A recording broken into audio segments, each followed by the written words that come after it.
Assalamualaikum, selamat siang sahabat Jawa Timur. Jumpa kembali bersama saya Tika Amsar dari Suara Sidoarjo. Hadir menemani Anda di program Breaking News Update COVID-19 di Jatim News Today yang juga disiarkan serentak bersama Asosiasi Lembaga Penyiaran Publik Lokal Jawa Timur.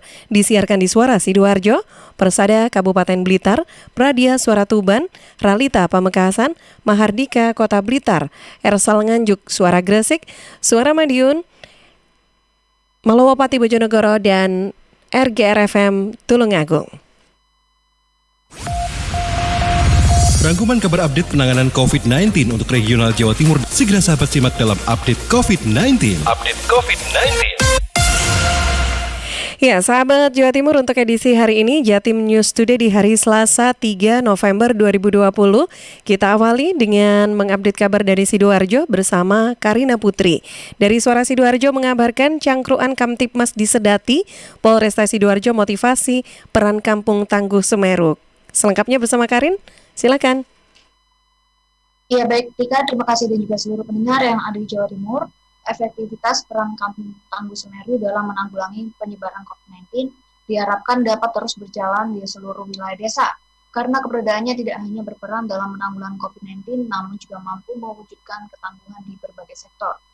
AKBP Deni Agung Andriana, Wakapolresta Sidoarjo, pada Senin malam 2 November 2020 mengatakan, penyebaran COVID-19 di Kabupaten Sidoarjo dapat teratasi, salah satunya melalui peran maksimal Kampung Tangguh Semeru. Di dalamnya terdapat masing-masing peran yang dilakukan masyarakat sendiri guna menciptakan ketangguhan wilayahnya, sehingga berbagai problem yang saat ini dihadapi dapat dengan mudah teratasi melalui keberadaan Kampung Tangguh Semeru. Himbauan Kaptimas jelang pelaksanaan Pilkada Kabupaten Sidoarjo juga disampaikan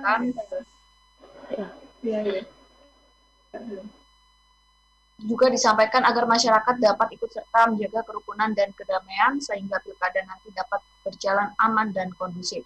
Demikian saya Karina Putri, Suara Sidoarjo melaporkan untuk Jatim News Today. Kembali ke studio. Ya, terima kasih Karina Putri dari Suara Sidoarjo sudah mengabarkan untuk kita dan sahabat Jawa Timur. Selanjutnya kita juga akan bergabung bersama Risma Erina dari Persada FM Kabupaten Blitar. Satu petugas positif COVID-19, Puskesmas Talun Kabupaten Blitar ditutup sementara hingga Rabu 4 November 2020. Risma, silakan.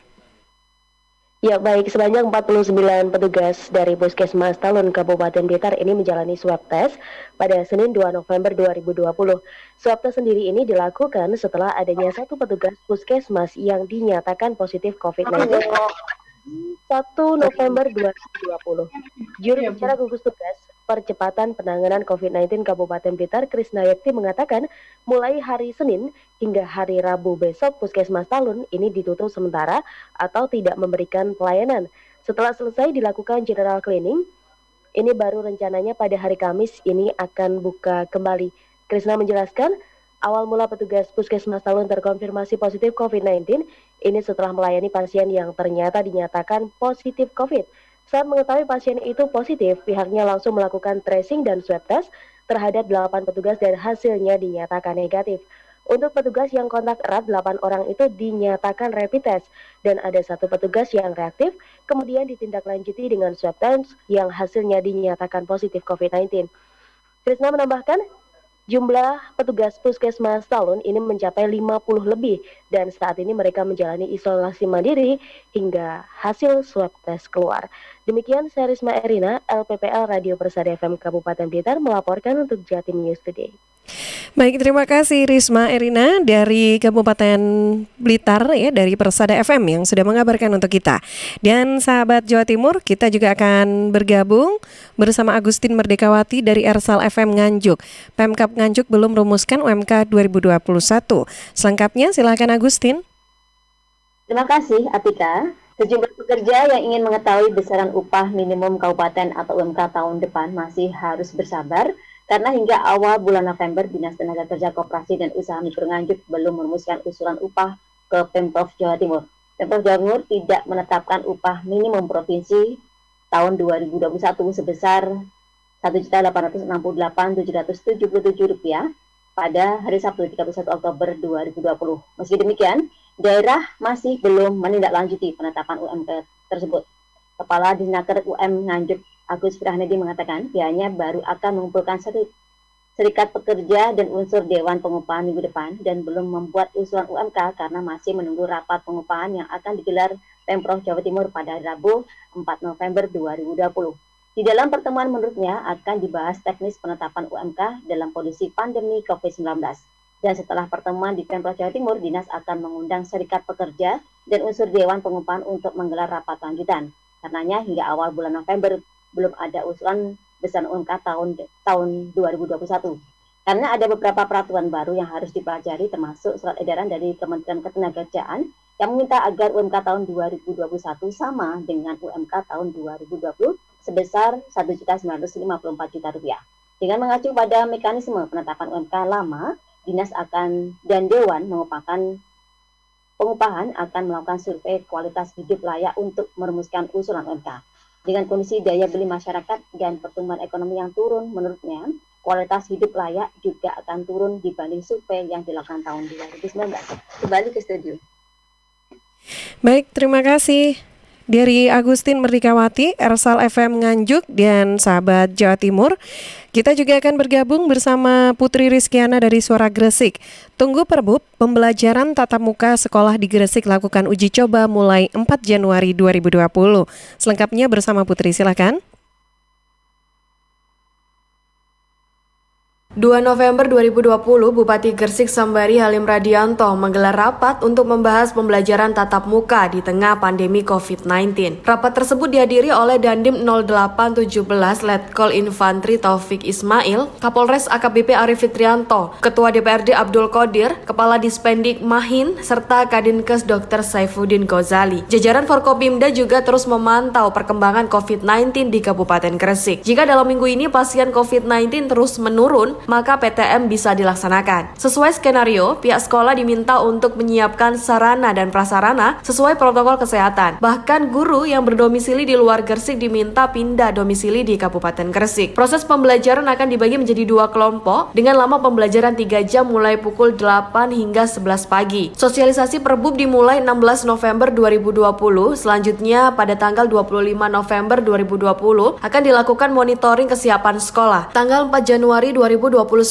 nantinya akan dilakukan uji coba PTM. Menurut Bupati Gresik, sebelum Perbub PTM disahkan, pihaknya terlebih dahulu melakukan persiapan. Sehingga jika pemerintah pusat memerintahkan pembuatan peraturan program tatap muka, Gresik sudah siap. Saya Putri Rizkiana, Suara Gresik mengabarkan untuk Jatim News Today. Baik, terima kasih Putri Rizkiana dari Suara Gresik. Dan sahabat Jawa Timur, kita selanjutnya juga akan mengupdate kabar dari Suara Madiun bersama Amanda. Bertambah 1 kasus COVID-19 di kota Madiun berasal dari pelaku perjalanan luar kota. Selengkapnya bersama Amanda, silakan.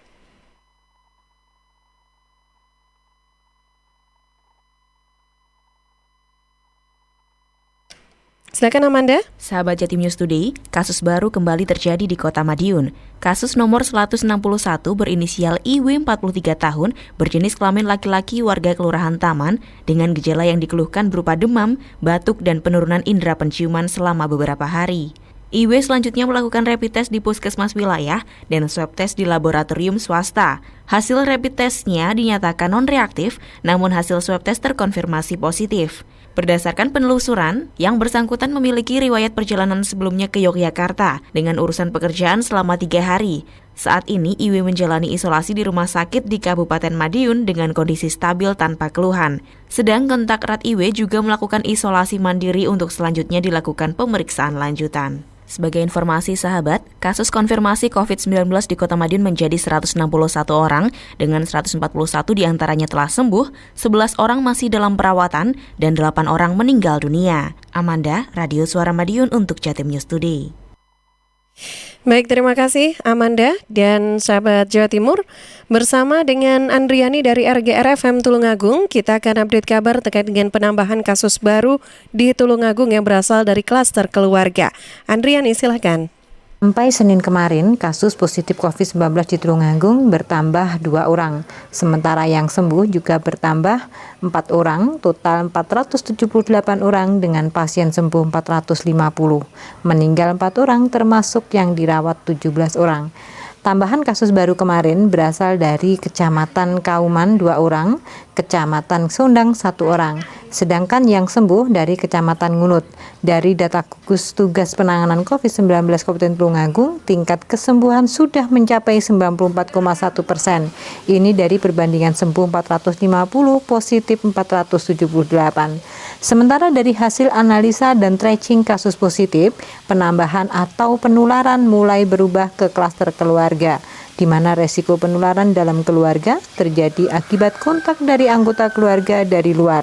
Untuk itu, gugus tugas penanganan minta kepada warga Tulungagung untuk tetap tertib dan taat menjalankan protokol kesehatan karena ketaatan kunci mencegah penyebaran kasus COVID-19. Demikian, saya Andriani 90,1 RGFM melaporkan untuk Jatim News Today. Ya, terima kasih Andriani dari RGRFM Tulungagung. Dan sahabat, ada Rifano Kusnadi juga yang sudah bergabung dengan kita dari Mahardika FM Kota Blitar, mengabarkan bahwa ratusan pelanggar protokol kesehatan COVID-19 terjaring dalam operasi justisi selama libur panjang. Rifano, silakan. Untuk mendisiplinkan masyarakat di Kota Blitar dalam mengantisipasi penyebaran COVID-19, Satuan Polisi Pamong Praja Satpol PP Kota Blitar menggelar operasi justisi dan melakukan patroli gabungan bersama TNI Polri ke beberapa tempat wisata di Kota Blitar selama libur panjang. Hadi Maskun PLT Kepala Satpol PP Kota Blitar dikonfirmasi Senin 2 November 2020 mengatakan, operasi justisi selama libur panjang dilaksanakan mulai tanggal 27 Oktober hingga 1 November 2020. Operasi menyasar beberapa tempat publik, pasar tradisional, tempat wisata, dan beberapa ruas jalan protokol dalam kota. Hasilnya, petugas berhasil menjaring 241 pelanggar yang tidak menerapkan protokol kesehatan COVID-19. Mayoritas pelanggar tidak menggunakan masker dengan benar atau masker hanya disimpan di dalam saku, celana, dan tas. Hadi menjelaskan selain operasi justisi selama libur panjang, pihaknya juga melakukan patroli protokol kesehatan sekaligus sosialisasi 3M kepada pengunjung tempat wisata di Kota Blitar. Tidak hanya itu, Satpol PP bersama TNI Polri juga memberikan ratusan masker kepada wisatawan lokal. Memang kita selama libur panjang ini juga melakukan operasi justisi ya. Namun yang lebih penting kita juga melakukan kegiatan patroli. Dalam hari ini tidak hanya justisi, kita juga berikan bantuan berupa masker dan sosialisasi yang lain. Hadi berharap dengan adanya kegiatan operasi justisi dan patroli protokol kesehatan bisa mendorong masyarakat Kota Blitar untuk mematuhi protokol kesehatan COVID-19. Rifano Kusnadi, Mahardika FM. Terima kasih Rifano, dan sahabat terakhir kita juga akan bergabung bersama Iwan Siswoyo dari LPPL Malowopati FM Bojonegoro. Update sebaran COVID-19 di Bojonegoro, ada 4 pasien dinyatakan sembuh dan tambahan 5 orang terkonfirmasi. Iwan, silakan. Ya, sahabat, ada sebanyak 4 pasien dinyatakan sembuh dari COVID-19 pada Senin petang kemarin. Hal itu berdasarkan update sebaran COVID-19 yang dikeluarkan oleh pemerintah Kabupaten Bojonegoro. Meski begitu, masih ada penambahan terkonfirmasi baru sebanyak 5 orang. Masirin, juru bicara Satgas Penanganan Percepatan COVID-19 Bojonegoro menuturkan, 4 orang yang dinyatakan sembuh dari COVID-19 itu berasal dari Kecamatan Dandar sebanyak 2 orang, Kecamatan Kota Bojonegoro, dan Kecamatan Kapas masing-masing 1 orang. Sementara penambahan baru berasal dari Kecamatan Bojonegoro 2 orang, Kecamatan Padangan, Kapas, dan Sumberjo masing-masing 1 orang. Dengan adanya penambahan baru 2 orang dari Kecamatan Kota Bojonegoro, maka jumlah terkonfirmasi positif kumulatif sampai dengan hari ini ada sebanyak 561 orang, meliputi aktif atau dirawat 37 orang, dan dinyatakan sembuh sebanyak 465 orang, serta orang yang dinyatakan meninggal dunia sebanyak 59 orang. Demikian Iwan Siswoyo LPPL Malowopati FM Bojonegoro untuk Jatim News Today. Baik, terima kasih Iwan, dan sahabat, informasi yang disampaikan Iwan, informasi terakhir yang bisa kami berikan untuk Anda di program Jatim News Today, Breaking News Update COVID-19 edisi hari ini. Anda bisa ikuti kembali setiap Senin sampai Sabtu jam 11:05 waktu Indonesia Barat, yang juga disiarkan serentak bersama Asosiasi Lembaga Penyiaran Publik Lokal Jawa Timur, disiarkan di Suara Sidoarjo, Persada Kabupaten Blitar, Radia Suara Tuban, Ralita Pamekasan, Mahardika Kota Blitar, Ersal Nganjuk, Suara Gresik, Suara Madiun, Malowopati Bojonegoro, dan RGRFM Tulungagung. Sekaligus siang ini saya Tika Amsar juga harus pamit undur diri. Sampai jumpa dan selamat siang. Perkembangan penanganan COVID-19 untuk wilayah regional Jawa Timur sudah sahabat simak dalam update COVID-19. Update COVID-19. Update COVID-19 bisa sahabat simak Senin sampai Sabtu jam 11 siang. Persembahan dari Asosiasi Lembaga Penyiaran Publik Lokal Jawa Timur.